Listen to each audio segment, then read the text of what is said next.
Todos ustedes, bienvenidos a esta santa convocación que ha hecho nuestro Dios. También queremos agradecer a Dios por todos aquellos que nos miran a través de las redes sociales. Es de gran gozo y alegría estar todos juntos alabando a nuestro Dios. Hermanos, vamos a tomar una lectura bíblica, vamos a ponernos de pie y vamos a ubicar en la Escritura el Salmo 111.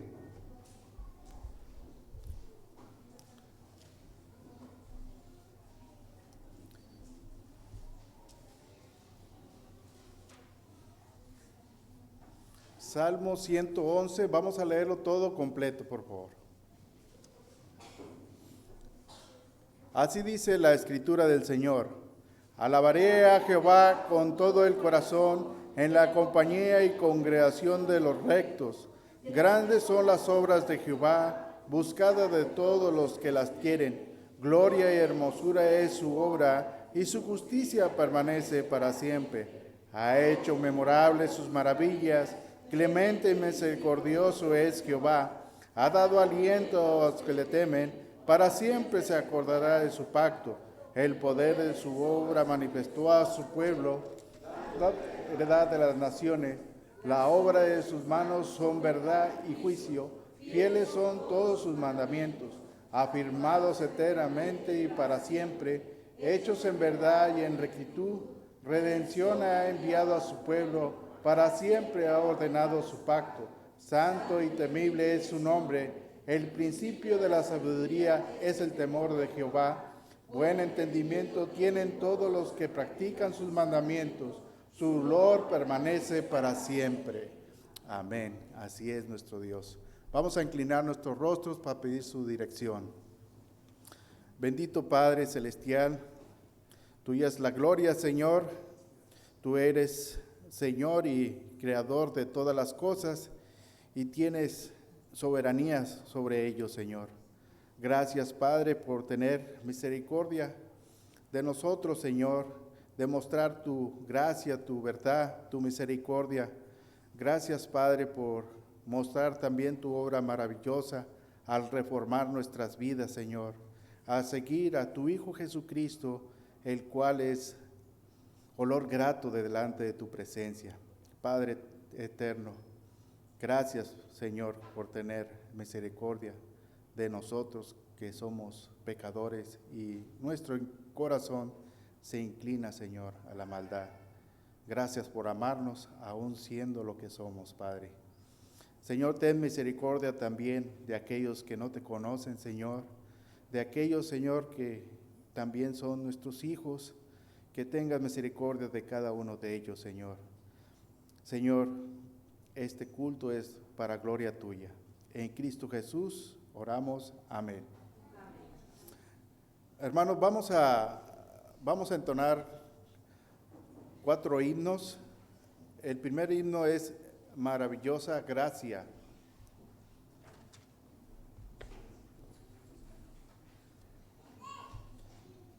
Es el himno número 81.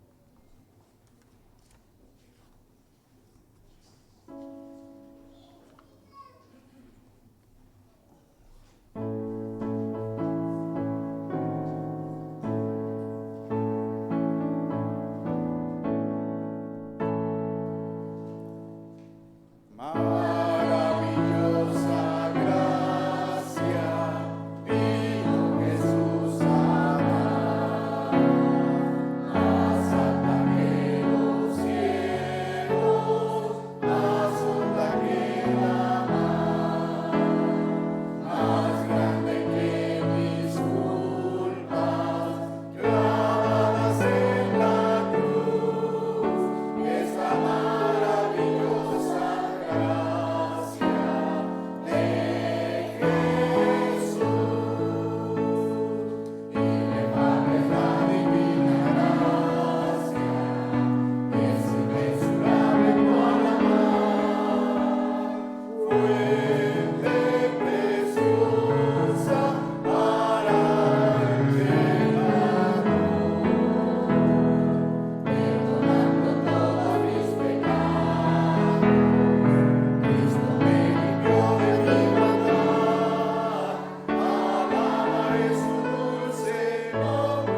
Hermanos, vamos a continuar alabando a nuestro Dios. Ahora vamos a entonar el himno 148. Maravilloso es Él, maravilloso es.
Vamos a entonar un himno más, es el himno 400.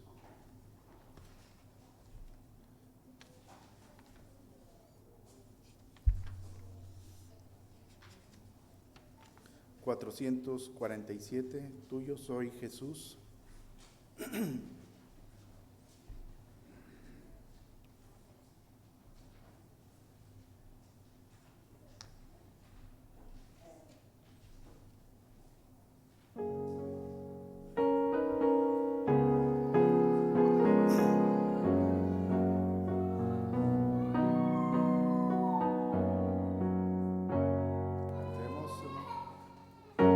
Soy Jesús, ya tu voz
enseguidita el himno 450, que mi vida entera esté.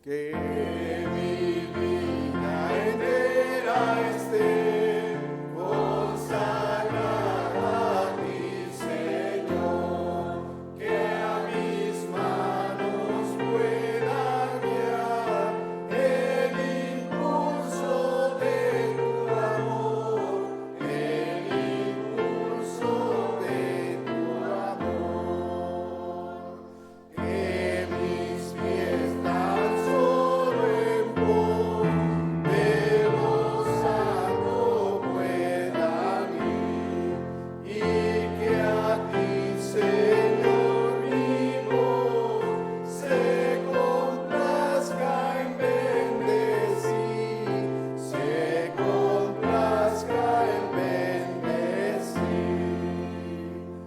que mis labios al hablar hablen solo de tu amor, y mi mente y su poder sean usados en tu honor, sean usados en tu honor, que mi tiempo todo esté consagrado a tu dolor, que mis bienes ocultar no los pueda a ti, Señor, no los pueda a ti, Señor.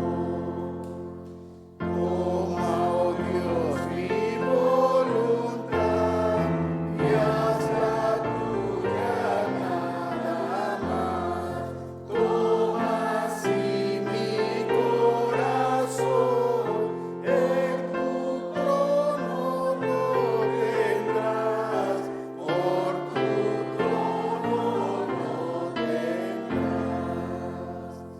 Toma tú mi amor que hoy a tus pies vengo a poner. Toma todo lo que soy, todo tuyo quiero ser, todo tuyo quiero ser. Amén. Así sea, nuestro Señor. Hermanos, así como estamos de pie, vamos a leer la escritura. Vamos a buscar la cita bíblica, Josué,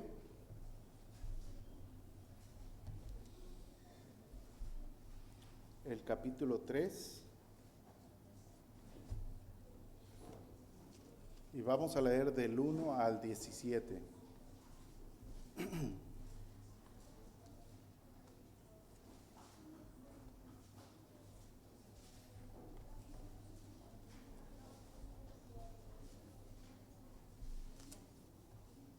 Josué capítulo 3, versículo del 1 al 17. Así dice la palabra del Señor. Josué se levantó de mañana, y él y todos los hijos de Israel partieron de Sittim y vinieron hasta el Jordán y reposaron allí antes de pasarlo.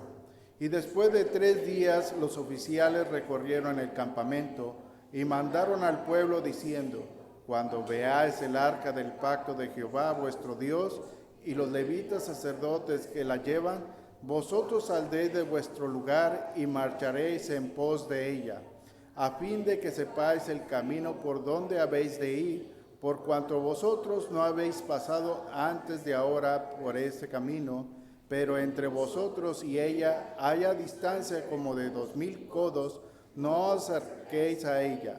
Y Josué dijo al pueblo: santificaos, porque Jehová hará maravillas entre vosotros.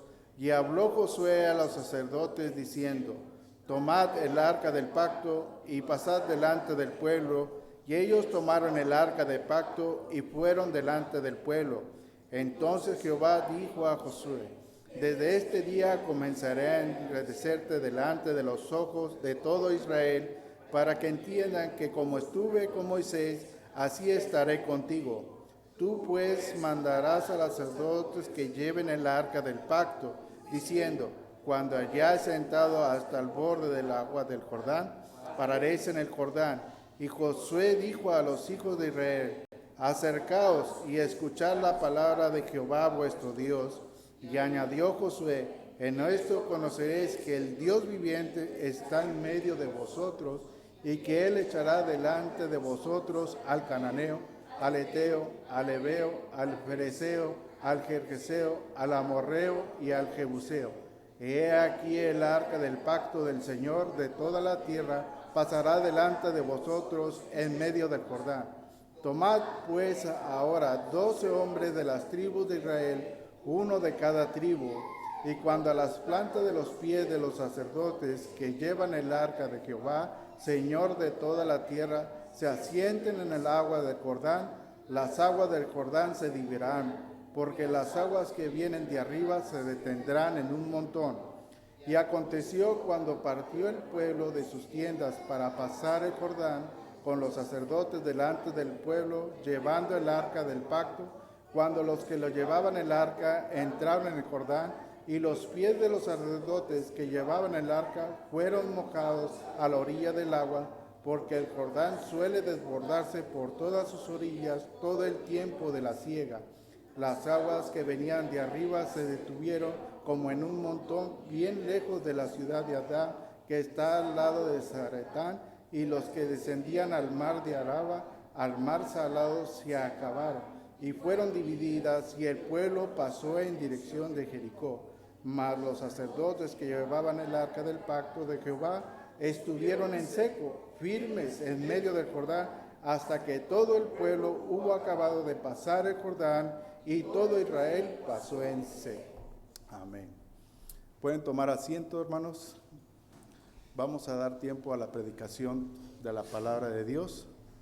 Hermano Pastor Tomás, adelante.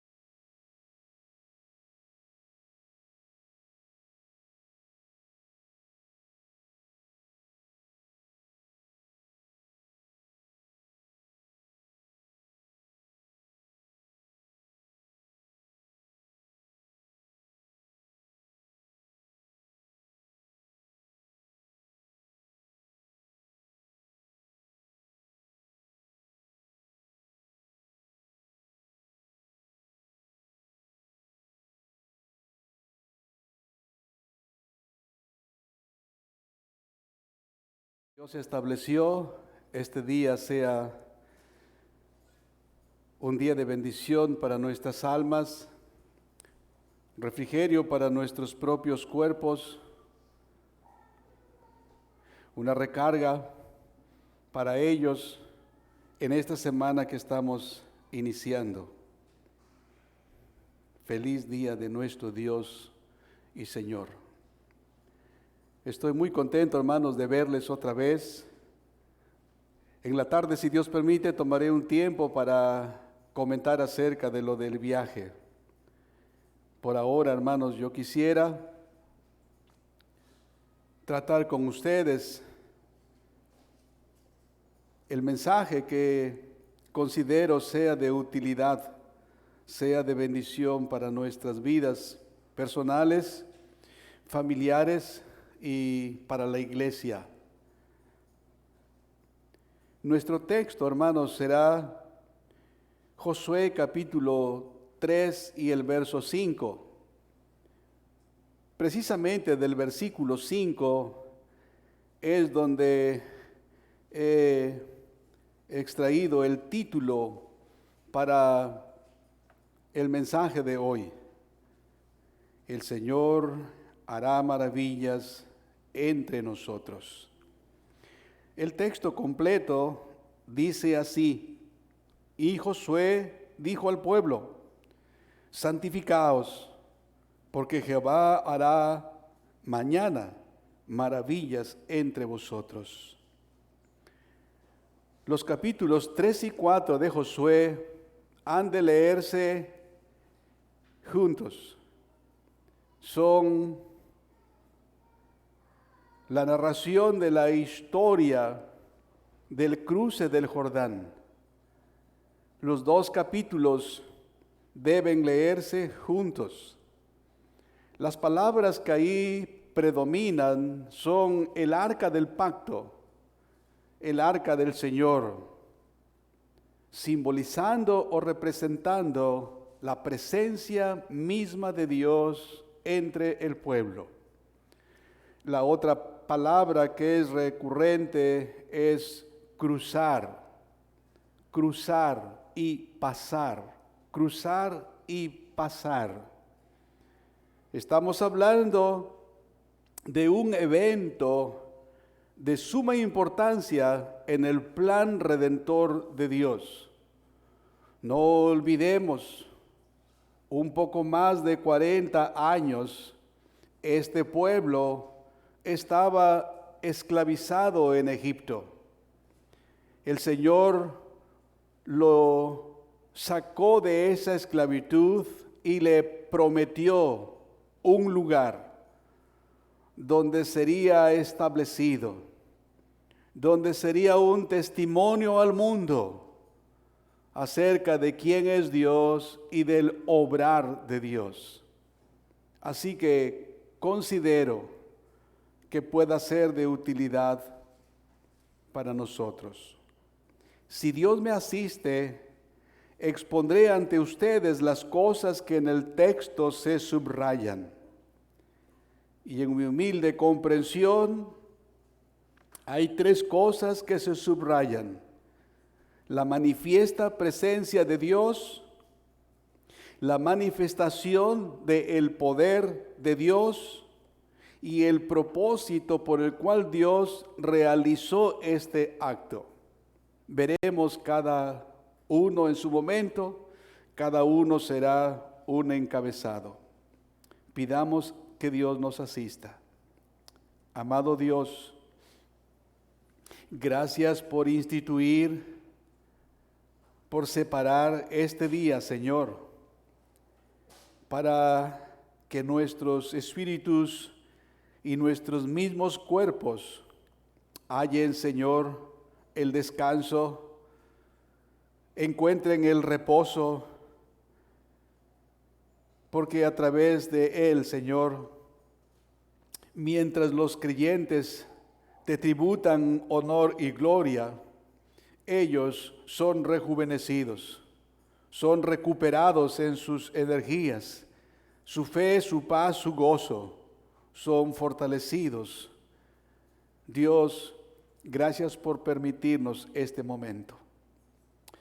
Señor, abre nuestras mentes y corazones, y si te place, guíame para dar tu palabra y que ésta como tal sea recibida. En el nombre de Jesucristo, amén. Amén. Como he dicho, si Dios me asiste, voy a poner delante de ustedes las cosas que se subrayan en nuestro texto. Nuestro texto es capítulos 3 y 4 de Josué.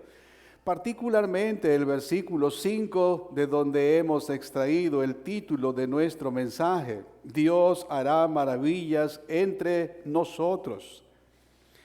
Considero que hay tres cosas de suma importancia que todos podemos apreciar. La primera es la manifiesta presencia de Dios. La manifiesta presencia de Dios.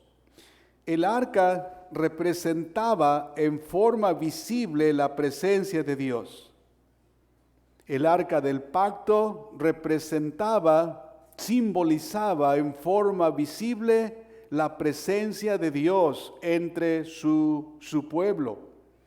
El escritor, con toda la intención, centraliza la atención hacia el arca del pacto. El escritor quiere que nosotros veamos claramente a Dios obrando en el fiel cumplimiento de su promesa. El escritor, que es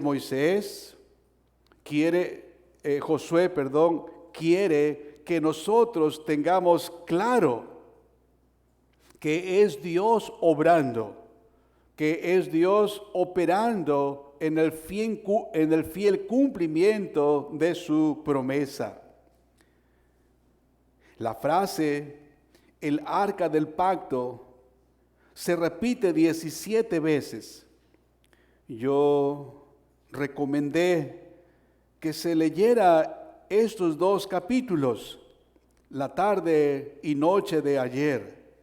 Si alguno de ustedes lo hizo, quizá notaron las veces que se repite esta frase, el arca del pacto.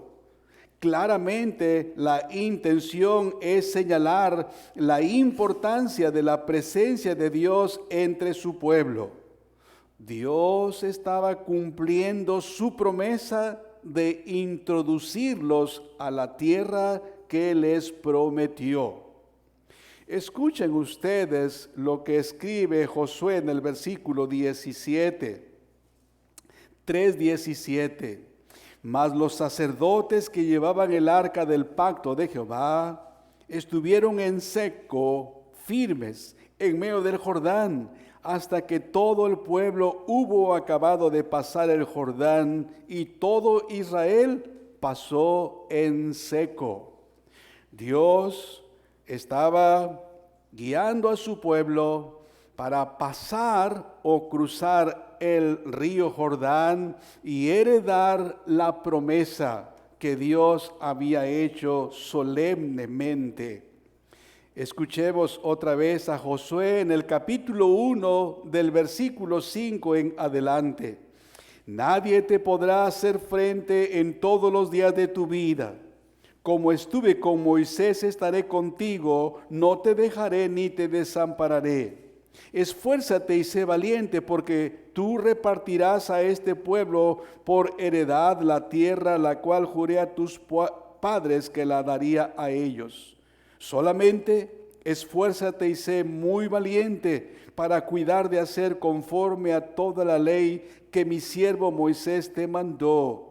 No te apartes de ella ni a diestra ni a siniestra, para que seas prosperado en todas las cosas que emprendas. El cumplimiento de esta promesa, hermanos, se está llevando a cabo en el cruce del río Jordán.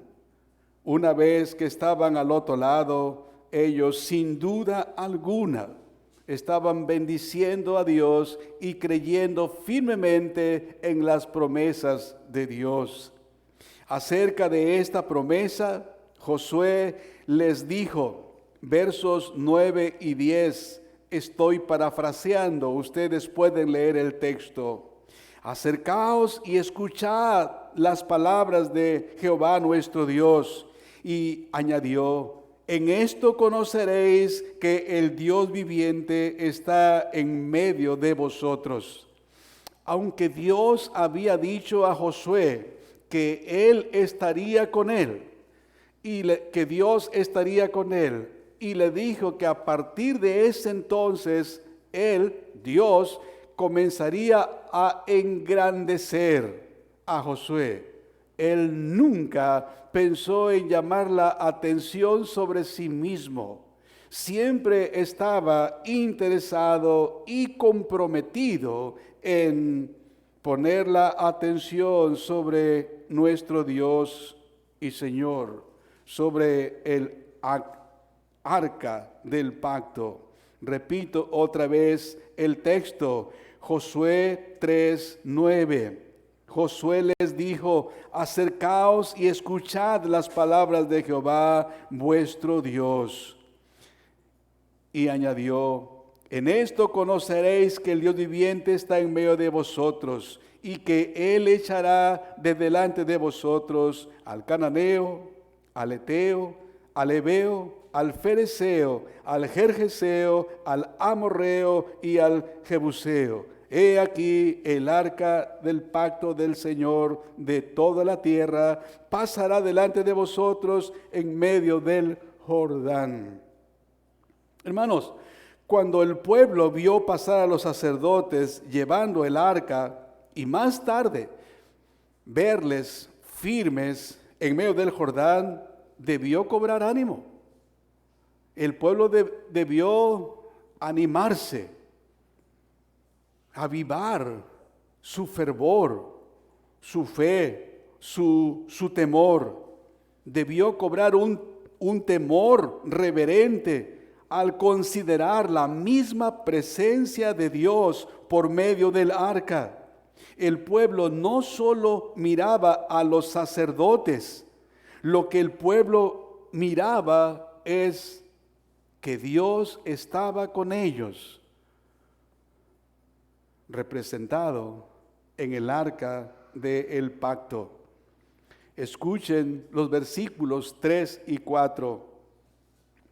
Y mandaron al pueblo diciendo: cuando veáis el arca del pacto de Jehová vuestro Dios y los levitas sacerdotes que la llevan, vosotros saldréis de vuestro lugar y marcharéis en pos de ella, a fin de que sepáis el camino por donde habéis de ir, por cuanto vosotros no habéis pasado antes de ahora por este camino, pero entre vosotros y ella haya distancia como de 2000 codos, no os acercaréis a ella.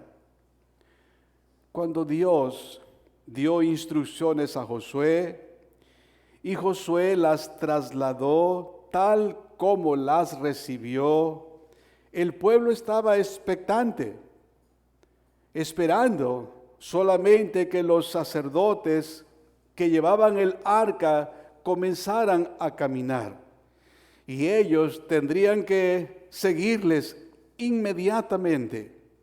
Y se les advirtió que debería haber una distancia por la medida del codo bíblico, aproximadamente 900 metros. 900, aproximadamente 1 kilómetro habría de distancia entre los levitas sacerdotes que llevaban el arca y el pueblo.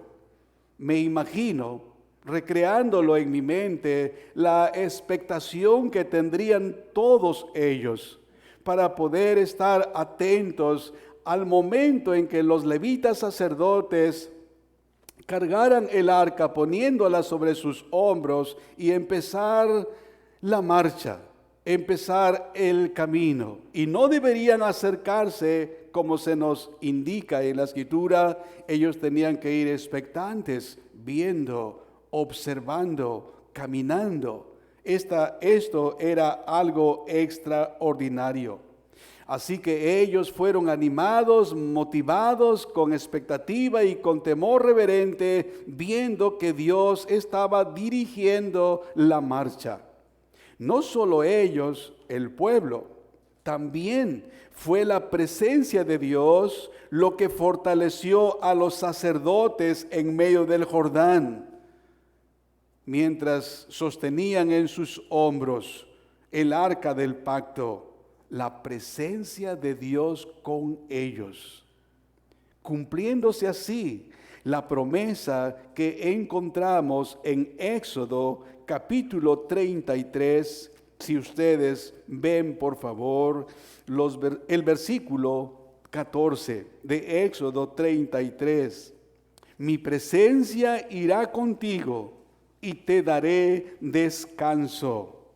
El Señor ha prometido su presencia para dar paz, para proveer seguridad a su pueblo. Su pueblo no debería estar dispuesto a ir a ningún lugar, dar ni un solo paso sin la compañía, sin la presencia de Dios. Dios es lo único que nos asegura el presente y el futuro. Dios está llevando a cabo su plan eterno de redención y ha prometido estar con ellos para proveerles, dice el texto, descanso, refrigerio, paz y gozo. Ahora, cabe una pregunta. ¿Puedes percibir, hermana, hermano, puedes percibir en tu vida y en tu entorno, en medio de nosotros, la dulce presencia de Dios? ¿Puedes decir de alguna experiencia real que dices, esto no puedes tener ninguna otra explicación, sino que Dios está obrando, sino que Dios está guiando, y tu espíritu y tu alma se rejuvenecen, se alegran con paz, con gozo, con contentamiento? Hermano, puedes regocijarte y cantar con gratitud por la manifiesta presencia de Dios en tu vida, en tu hogar, entre nosotros. Nosotros, amados hermanos, somos instados a cantar debido a la presencia de Dios con nosotros. Isaías escribe lo siguiente: regocíjate y canta, oh moradora de Sión. Busquen por favor allá en Isaías el capítulo 12 y el verso 6. Regocíjate y canta, oh moradora de Sión, porque grande es en medio de ti el Santo de Israel. ¿Puedes percibir en tu vida y entre nosotros la dulce presencia de Dios, hermano? ¿Puedes regocijarte y cantar con gratitud por la manifiesta presencia de Dios? ¿O solo estamos cumpliendo un ritual? ¿Solo estamos cumpliendo un ejercicio externo? Lo entiendo de quienes no tienen una experiencia de conversión. Lo entendería de nuestros niños, que están solo, y gracias a Dios por ello, en sujeción y en respeto, en obediencia a sus padres.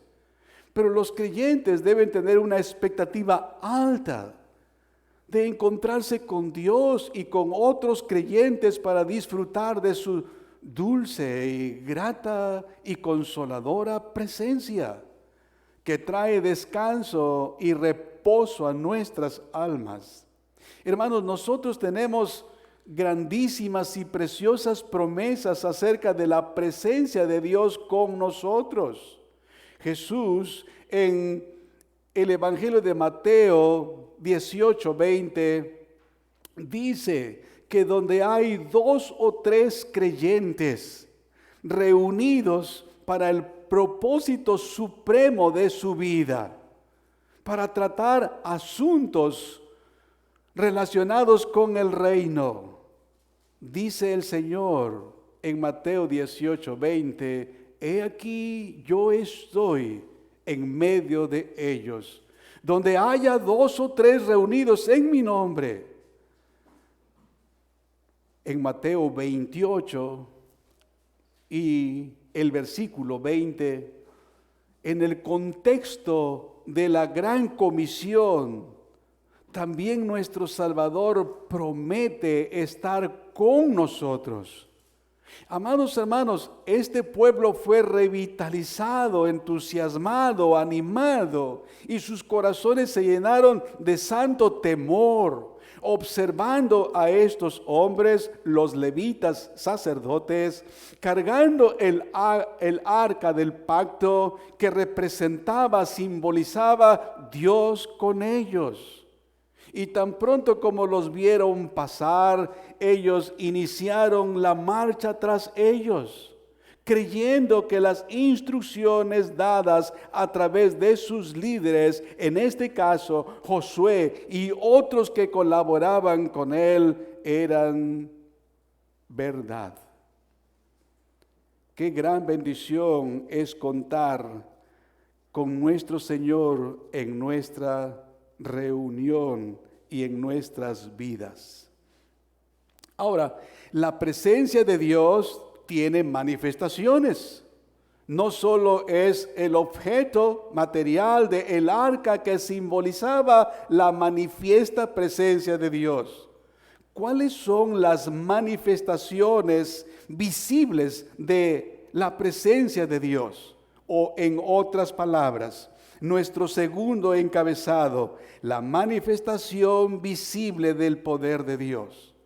Y vamos a considerar dos aspectos que se encuentran en nuestro texto.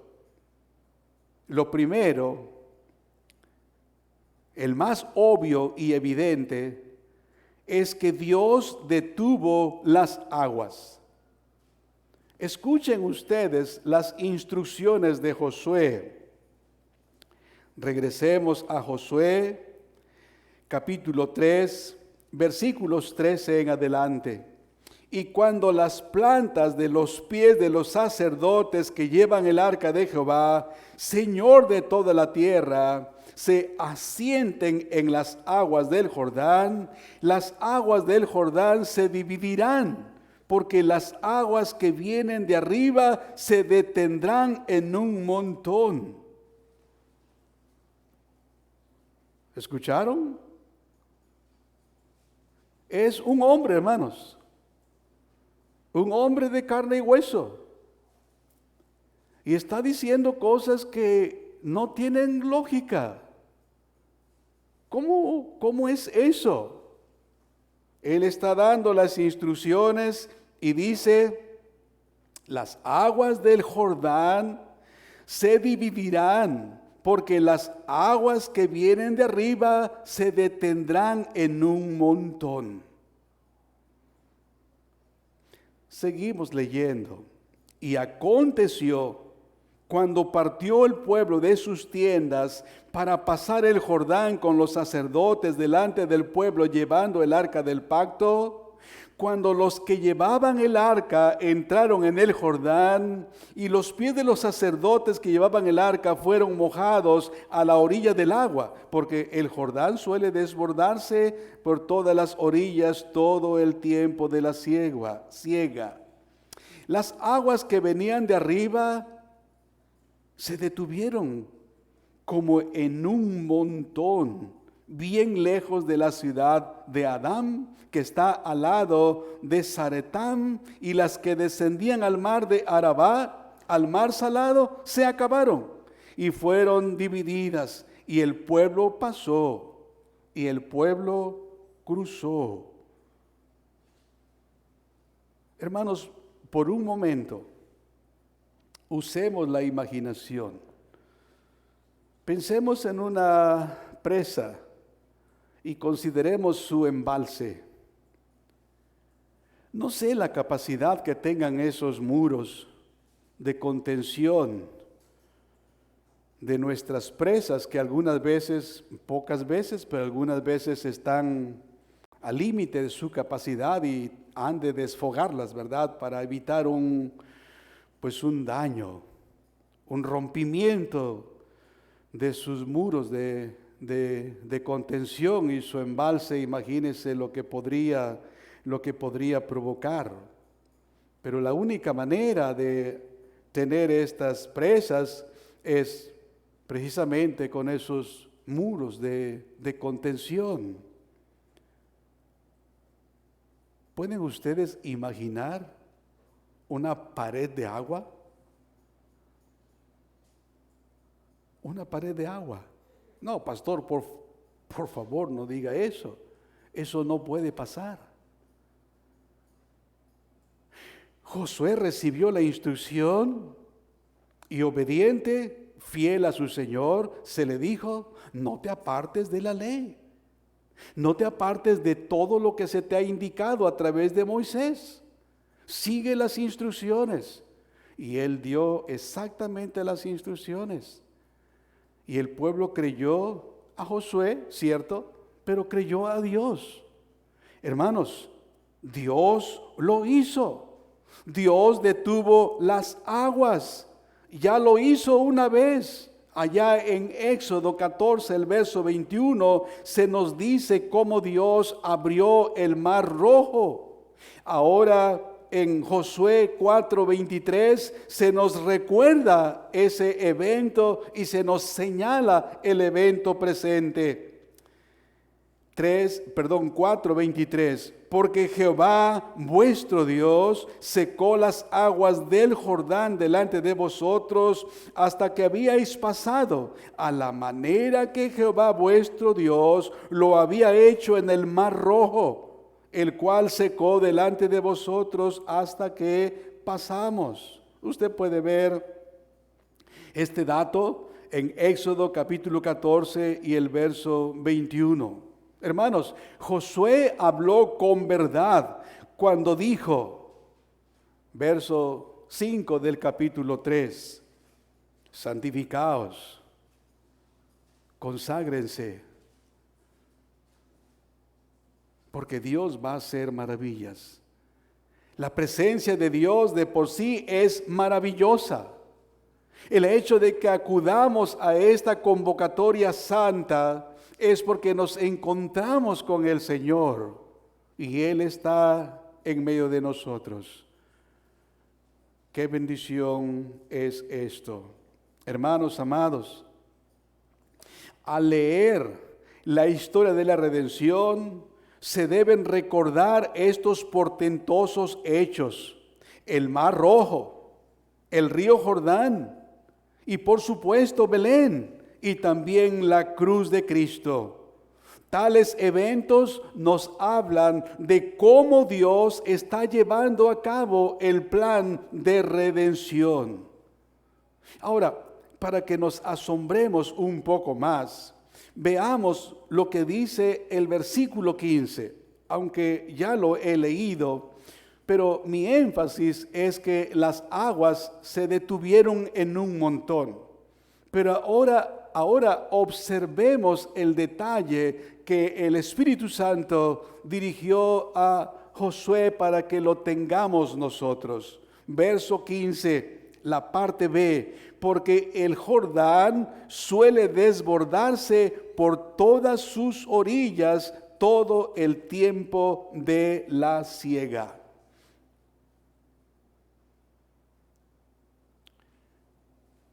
¿Por qué Dios lo hizo en este tiempo? El Jordán ya de por sí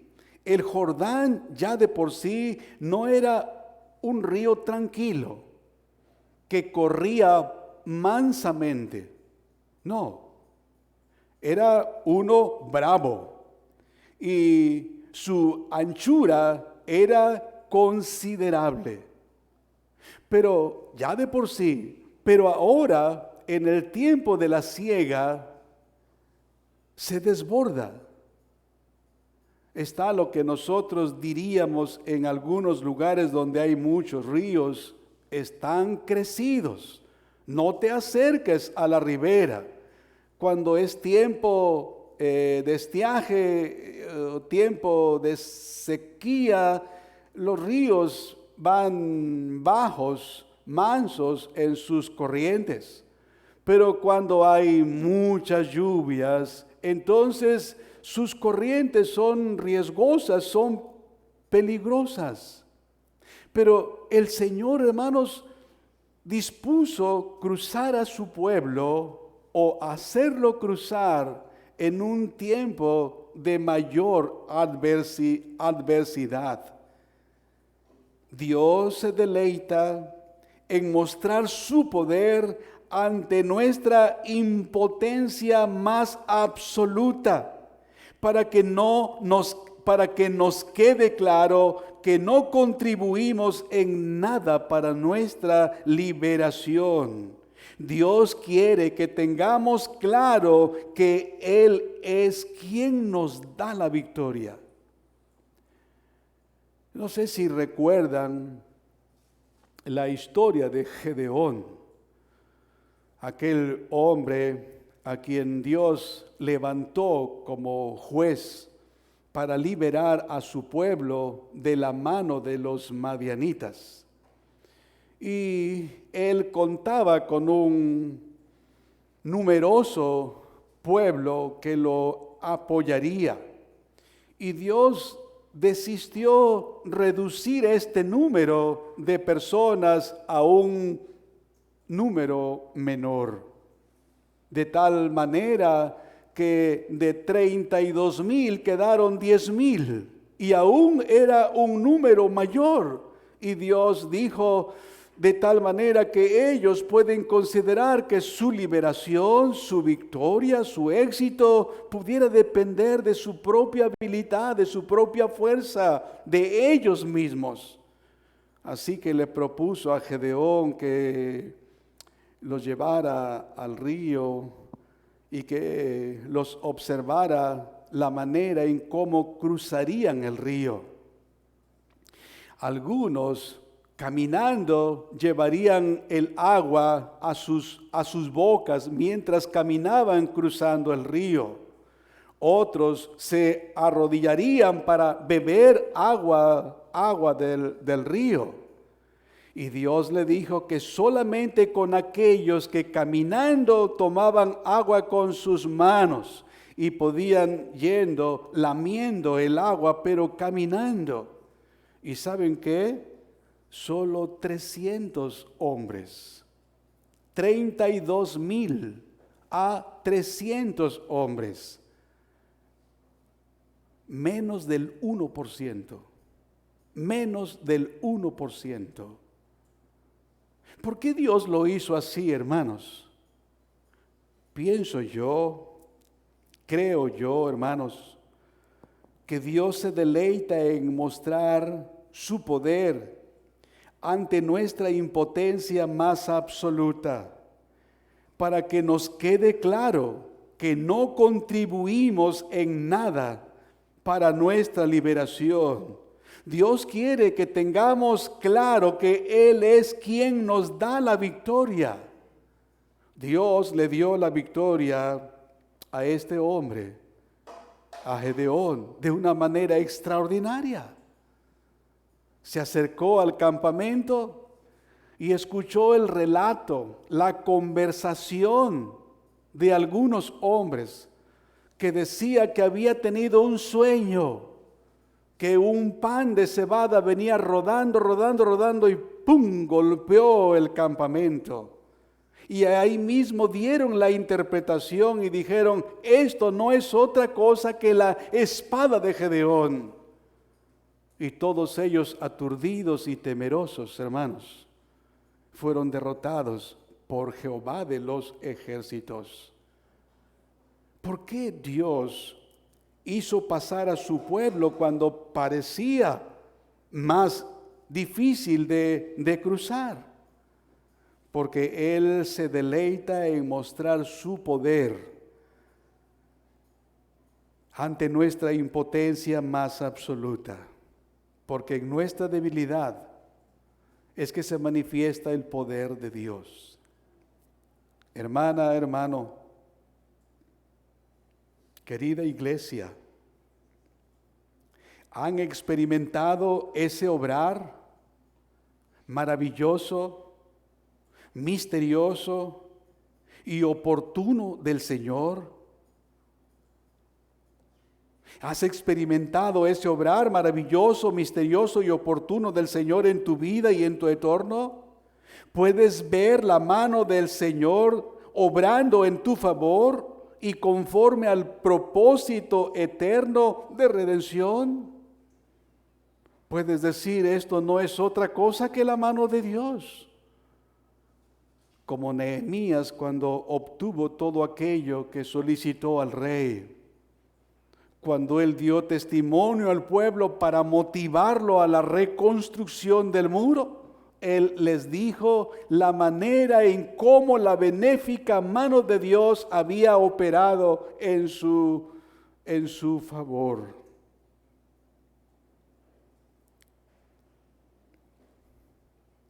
¿Puedes ver la mano de Dios operando en tu favor y conforme al propósito eterno de redención? Hermano, ¿qué experiencia estás viviendo ahora? ¿Qué tanto se está fortaleciendo tu fe o qué tanto domina el desaliento y la incredulidad? Dios, en medio de tus circunstancias, te está mostrando primero tu impotencia y luego cuán débil eres. Y lo hace para mostrarte que su gracia te sostiene y su gracia es más valorada en los momentos de nuestra debilidad. Precisamente en los momentos de nuestra debilidad. Recuerda que dice el texto que ellos estuvieron a la ribera del río por 3 días. Seguramente estuvieron observando el río.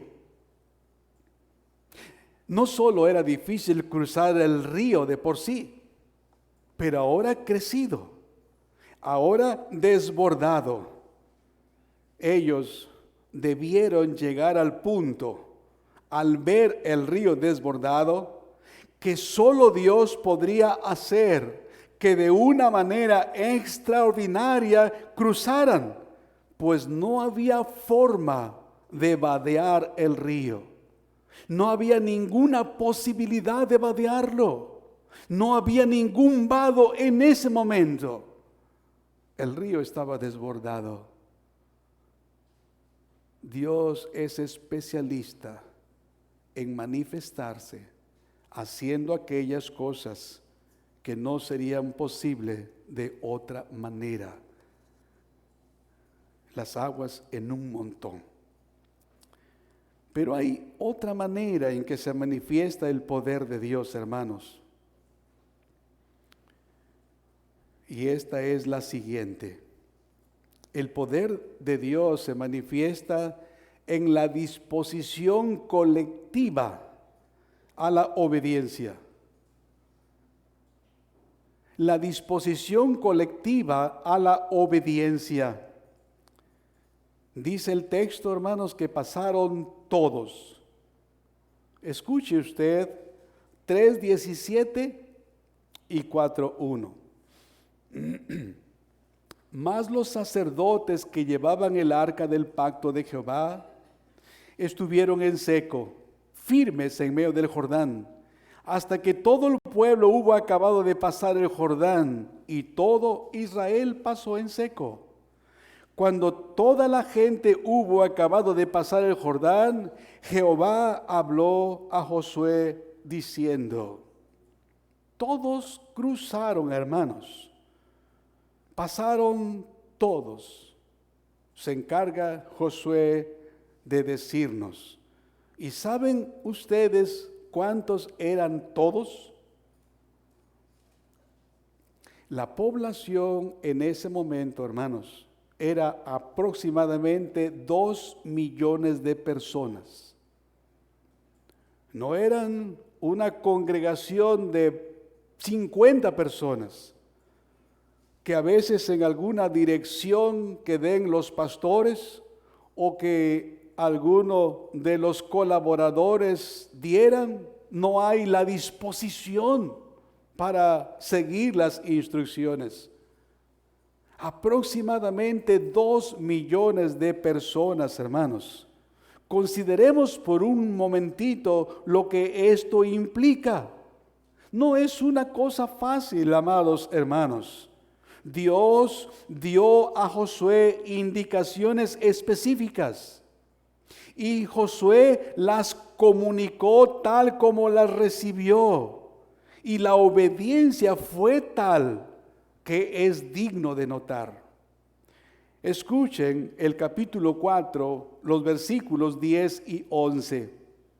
Y los sacerdotes que llevaban el arca se pararon en medio del Jordán, hasta que se hizo todo lo que Jehová había mandado a Josué que dijese al pueblo, conforme a todas las cosas que Moisés había mandado a Josué. Y el pueblo se dio prisa y pasó.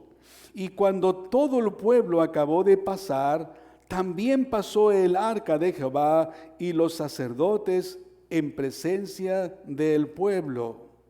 También, por supuesto, los hijos de Rubén y los hijos de Gad y la media tribu de Manasés pasaron armados delante de los hijos de Israel, según Moisés les había dicho.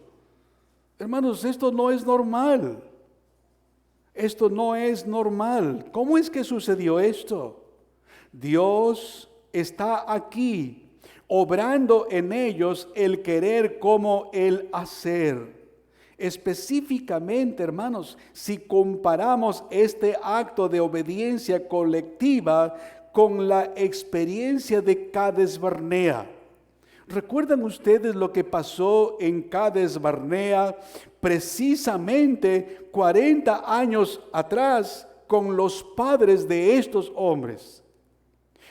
Estos que ahora están siguiendo las directrices de Josué, propiamente las de Dios, siguiendo las indicaciones de liderazgo encabezado por Josué, son los niños, son los jóvenes.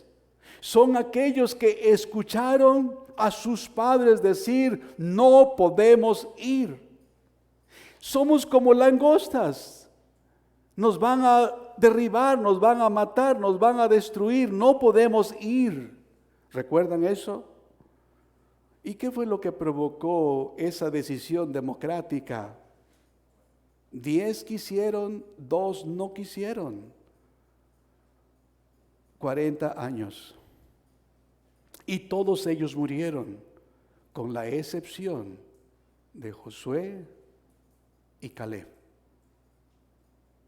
Así que si comparamos aquel evento de Cades Barnea, si usted quiere leerlo, puede usted buscar Números 14, particularmente los versículos 10 en adelante. En aquella ocasión, hermanos, no hubo esa disposición. Pero ahora Dios está en control, hermanos.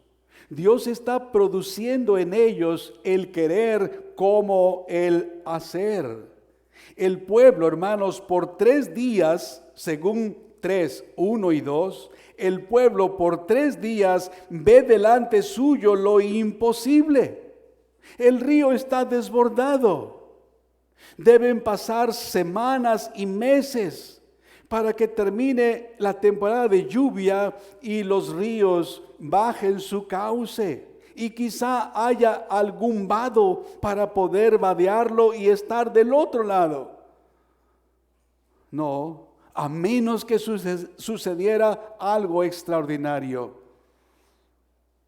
¿Y saben qué? Sucedió. Ellos observaban el río y miraban lo imposible. Pero cuando recibieron las indicaciones, no dudaron, obedecieron. Así obra Dios, hermanos. Otra vez leo para ustedes 4:10.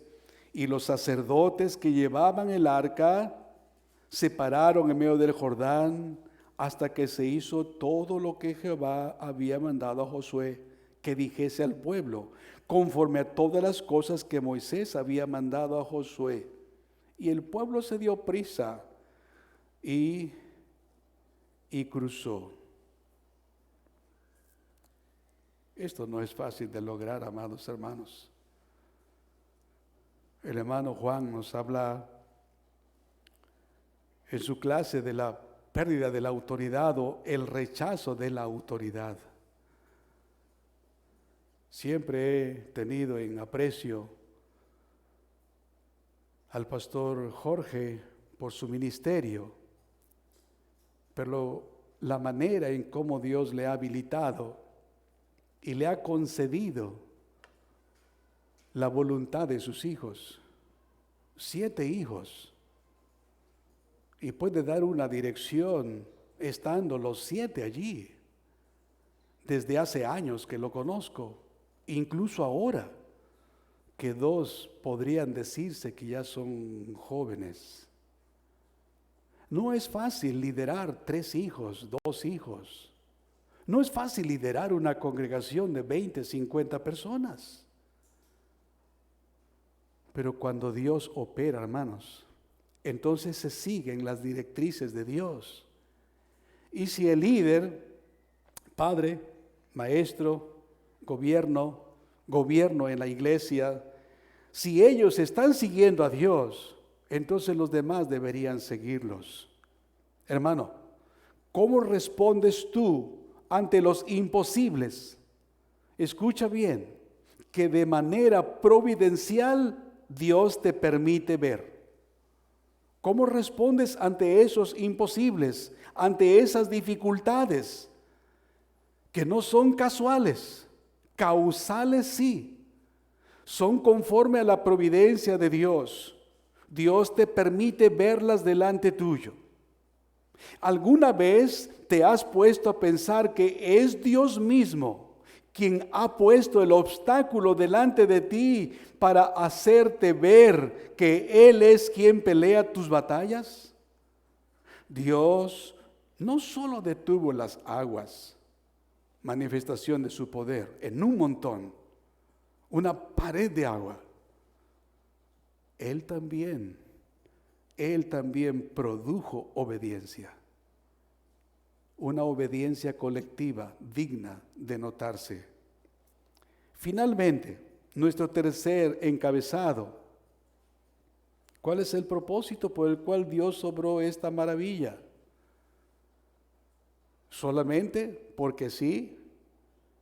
Hermanos, que Dios esté en medio de su pueblo, que detenga las aguas en un montón y provoque tal obediencia, debe ser recordado. Debe ser tenido presente, claro que sí. Nuestro hermano nos hablaba de una tradición humanista, una tradición solamente de los hombres, pero una tradición escritural, una tradición fundamentada en la palabra de Dios. Estos eventos, hermanos, tienen como propósito avivar nuestros corazones, llenarlos de temor y santo valor, sabiendo que Él está entre nosotros, que Él es el único que hace maravillas. Pero ¿por qué las hace? ¿Cuál es el fin, la finalidad? Hermanos amados, la iglesia y propiamente los padres, por la instrucción que encontramos en el texto, los padres debían utilizarlos con fines docentes y evangelizadores. Estos magnos eventos, estas maravillas obradas por Dios, tienen como finalidad suministrar a ustedes, padres, para que utilicemos estos recursos con fines docentes, pero también con fines evangelizadores. Escuche usted lo que dice Josué 4, 6 y 7. Para que esto sea señal entre vosotros, y cuando vuestros hijos preguntaren a sus padres mañana diciendo: ¿qué significan estas piedras? Les responderéis que las aguas del Jordán fueron divididas delante del arca del pacto de Jehová. Cuando ella pasó el Jordán, las aguas del Jordán se dividieron, y estas piedras servirán de monumento conmemorativo a los hijos de Israel para siempre. Paso a los versículos 21 y 23. Y habló a los hijos de Israel diciendo: cuando mañana preguntaren vuestros hijos a sus padres y dijeren: ¿qué significan estas piedras? Declararéis a vuestros hijos diciendo: Israel pasó en seco por este Jordán, porque Jehová vuestro Dios secó las aguas del Jordán delante de vosotros hasta que habíais pasado, a la manera que Jehová vuestro Dios lo había hecho en el Mar Rojo, el cual secó delante de nosotros hasta que pasamos. El monumento de piedras es una instrucción continua para cuando los hijos preguntaran los padres podrían hablar de ese maravilloso obrar de Dios en el cumplimiento de sus promesas de la salvación de su pueblo. A nosotros releer y enseñar acerca de la historia de la redención, tenemos que pasar por estos eventos maravillosos. No son solamente manifestaciones del poder de Dios porque sí. Todos y cada uno tienen un propósito redentor y para nosotros de instrucción. Ustedes conocen el texto de Éxodo capítulo 12, versículos 26 a 27, donde se nos da una instrucción semejante. Escuchen ustedes Éxodo 12, 26, 27. Y cuando os dijeren vuestros hijos, ¿qué es este rito vuestro? Vosotros responderéis, es la víctima de la Pascua de Jehová, el cual pasó por encima de las casas de los hijos de Israel en Egipto, cuando hirió a los egipcios y libró nuestras casas. Entonces el pueblo se inclinó y adoró. Dios también instruye a Moisés para que él a su vez instruya a los padres, para que estos a su vez instruyan a sus hijos. En Deuteronomio capítulo 6, comenzando en el versículo 1, estos pues son los mandamientos, estatutos y decretos que Jehová vuestro Dios mandó que os enseñase, para que los pongáis por obra en la tierra a la cual vosotros pasáis para tomarla, para que temas a Jehová tu Dios, guardando todos sus estatutos y sus mandamientos que yo te mando hoy, tú, tu hijo y el hijo de tu hijo, todos los días de tu vida, para que tus días sean prolongados. Oye, Israel, y cuida de ponerlo. Oye, pues, oh Israel, y cuida de ponerlos por obra, para que te vaya bien en la tierra que fluye leche y miel. Ahora, muchos años más tarde, y hoy en nuestra clase, el hermano leyó también este texto en el Salmo 78, comenzando en el versículo 1, escucha, pueblo mío, mi ley, inclinad vuestro oído a las palabras de mi boca. Abriré mi boca en proverbios, hablaré cosas escondidas desde tiempos antiguos, las cuales hemos oído y entendido que nuestros padres nos las contaron, no las encubriremos a sus hijos, contando a la generación venidera las alabanzas de Jehová y su potencia y las maravillas que hizo. Él estableció testimonio en Jacob y puso ley en Israel, la cual mandó a nuestros padres que la notificasen a sus hijos, para que lo sepa la generación venidera y los hijos que nacerán, y los que se levantarán lo cuenten a sus hijos. ¿Y para qué? A fin de que pongan en Dios su confianza y no se olviden de las obras de Dios, que guarden sus mandamientos y no sean como sus padres, generación contumaz y rebelde, generación que no dispuso su corazón ni fue fiel para con Dios. Una generación que conoce los hechos poderosos de Dios se esforzará y actuará para la gloria de Dios. Pero una generación que no los conoce, porque una iglesia no es fiel en presentar todo el consejo de Dios, porque los padres permiten toda clase de recreación y de formación mental, emocional y física, pero no se preocupan por las almas de sus hijos. Una generación que no conoce el obrar de Dios y el propósito para el cual Dios obra, será una generación perdida. Hermanos queridos, ¿qué estamos haciendo para trasladar a la siguiente generación la historia de la redención. ¿De qué manera estás tú utilizando las diversas providencias que Dios ha puesto en derredor tuyo para la oportuna instrucción de tus hijos y la proclamación de quién es Dios? Por eso Dios se manifestó en Egipto. Por eso Dios abrió el Mar Rojo. Por eso Dios abrió el río Jordán. Porque son tipos y figuras de las cosas que Dios está haciendo para la redención de su pueblo. Dios ha obrado así y lo ha hecho para que su iglesia haga uso de ello, para recordación e instrucción. Por ejemplo, nosotros, el bautismo y la mesa del Señor representan la obra magna de redención. El bautismo y la mesa del Señor representan la obra magna de nuestra salvación.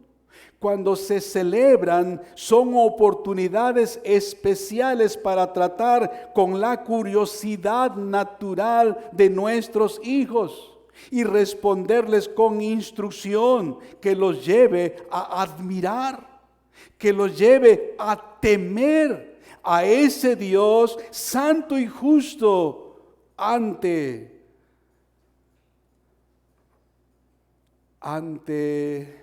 quien comparecerán, desnudos en su propia inmundicia o vestidos con la justicia de Cristo, pero comparecerán. Y Dios nos ha dado todos esos recursos. Dios se manifestó visiblemente al pueblo cuando los levitas sacerdotes cargaron el arca, dándoles directrices específicas. Cuando ustedes los vean encaminarse hacia el río, síganles, no tan cerca, 2,000 codos, aproximadamente 1 kilómetro. Y cruzaron, y caminaron, y siguieron.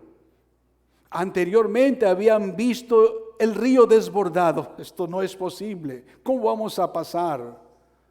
Cuando les dieron las direcciones y les dijeron específicamente, las aguas se detendrán en un montón, lo creyeron y fueron y avanzaron porque Dios estaba operando en ellos.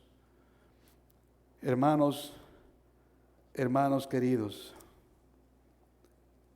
debemos usar todos esos recursos que Dios nos ha dado. Debemos poder decir a la siguiente generación quién es Cristo y lo que Cristo hizo y hace por nosotros. Debemos poder decirles, y no solamente decirles oralmente, como una tradición fundamentada en las Escrituras, pero también mostrarles personalmente, personificando el Evangelio, que podamos decirles cómo Dios ha transformado nuestras vidas, cómo Cristo no solo es nuestro Salvador, sino nuestro Señor, cómo Cristo es el gozo de nuestra alma, cómo Cristo es la esperanza de nuestra vida, cómo en Él encontramos la motivación para nuestra vida. ¿Y cómo hemos de hacerlo? A través de vivir nosotros el Evangelio. Algunos padres tienen problemas con la sujeción de sus hijos y el desinterés para acudir a las reuniones de adoración. Pero ellos mismos son negligentes en el estudio, en la devoción familiar y en la puntualidad, en la preparación del día previo para decir a sus hijos: hijos, mañana vamos a la casa del Señor. Hijos, mañana vamos a adorar a Dios, y tener todo listo y preparado. Pero cuando dependen del capricho y la voluntad de sus hijos, ¿cómo pueden ellos mostrarles el camino a seguir? ¿Qué estamos haciendo para trasladar a la siguiente generación la historia de la redención? ¿De qué manera estás tú utilizando las diversas providencias que Dios ha puesto en derredor tuyo para la oportuna instrucción a tus hijos y la proclamación de quién es Dios? Debemos poder decirles quién es Cristo, lo que hizo y lo que hace ahora por nosotros, su pueblo. Pero hermanos, no solo sería un recordatorio para el pueblo, no solo eso.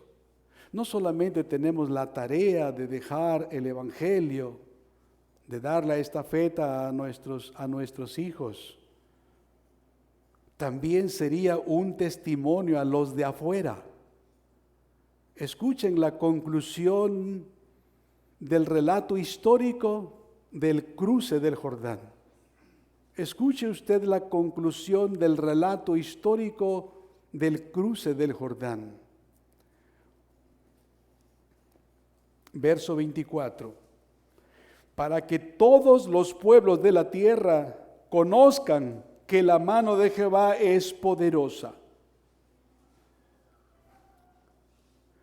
No solo sería un recordatorio para el pueblo, hermanos, también un testimonio para los de afuera, para otras personas no creyentes. Hermano querido, cuando tú cierras tu casa y te alineas y te diriges al lugar de reunión, donde quiera que Dios te ha provisto, un lugar local para que acudas con otros creyentes, tú estás dando ya testimonio de tu fe, de tu devoción, de tu compromiso con ese Dios que es tu creador, que es tu sustentador y que también es tu salvador. Israel como pueblo escogido de Dios debía ser un testimonio vivo a las demás naciones de cuán grandes cosas hace Dios entre ellos. Esto obraría en algunos para la salvación de sus almas. Esto provocaría en algunos interés en el Dios de Israel, en Jehová de los ejércitos, tal como pasó. Recientemente en el capítulo 2 leemos de una mujer que se arriesgó y protegió a los israelitas que fueron para investigar Jericó. Ustedes saben la historia de Rahab, una gentil que creyó en Jehová de los ejércitos por las cosas que el Dios de los ejércitos hacía y por el testimonio de su pueblo. Lo mismo sucedió con Ruth. Y miren nada más dónde aparecen Rahab y Ruth en la genealogía del Salvador. Pero también podemos mencionar a Naamán, aquel hombre enfermo con la enfermedad típica del pecado, lepra. ¿Cómo es que este hombre supo del obrar del Dios de Israel? Por una señorita, por una niña que había sido llevada en cautiverio. Ella dijo a su ama, la esposa de Naamán, acerca de Elías. Hermanos, vivir en una comunión estrecha con nuestro Dios y dando a conocer los actos portentosos de Él, pueden resultar en interés de aquellas personas que viven perdidamente, y si mueren en ese estado, el infierno les espera. Ya lo tienen asegurado, a menos que se arrepientan y crean. Pero ¿cómo creerán si no hay quien les cuente de ese Dios y del obrar de ese Dios? Hoy en día, la iglesia local tiene la comisión de ir y contar la historia de la redención. Y Dios le ha provisto los recursos necesarios y promete estar con ella. Estos grandes eventos son memoriales del poder y la gracia de Dios en la salvación de su pueblo amado. Josué les dijo: santificaos, porque Jehová hará mañana maravillas entre vosotros. Consagrémonos, hermanos. Ustedes y yo somos testigos de ese obrar poderoso de Dios. Que Dios sea honrado. Oremos. Amado Dios, gracias por permitirnos recordar estas porciones de tu santa palabra que nos hablan de cómo, Señor, tú has estado, estás y seguirás, Señor, estando activo en la realización de tu plan de redención, y que te complace, Señor, en usar medios frágiles, débiles ellos, pero que pueden ser para motivación y despertamiento, Señor, de otras personas que están adormecidas en sus pecados. Gracias, Señor, por tu manifiesta presencia entre nosotros. Gracias por la manifestación de tu poder, Señor, realizando cosas imposibles y cautivando nuestras voluntades para obedecerte, Señor, porque eres tú quien produce en tu pueblo el querer como el hacer.